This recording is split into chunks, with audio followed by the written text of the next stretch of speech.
Habang nagsasagawa ng tree planting activity ang mga kapulisan ng Barlig Municipal Police Station at 2nd Platoon 2nd Mountain Province Provincial Mobile Force Company sa ilalim ng pangkalahatang pangangasiwa ni Police Captain Melvin Salvador kasama ang Bureau of Fire Protection, MDRRMO at mga kawani ng lokal na pamahalaan, nakatanggap sila ng ulat na isang residente ang nahulog sa humigit kumulang 8 metrong bangin sa sitio Farorang, Barangay Lias, Kanluran, Barlig Mountain Province.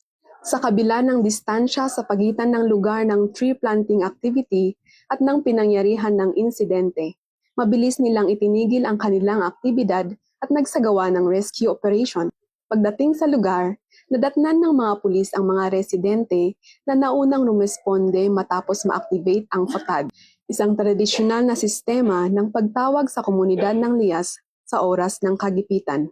Maingat nilang inilikas ang biktima at binaybay ang halos 6 na kilometrong daanan na binubuo ng makikipot na pathways at mababatong tawiran sa ilog. Dahil sa kanilang mabilis na aksyon at sa pagtutulungan ng lahat, ligtas na naihatid ang biktima sa ospital para sa karagdagang gamutan. Ang tunay na serbisyo ay hindi lamang nasusukat sa mga nakatakdang gawain, kundi sa kahandaang umaksyon at magligtas ng buhay sa oras ng pangangailangan.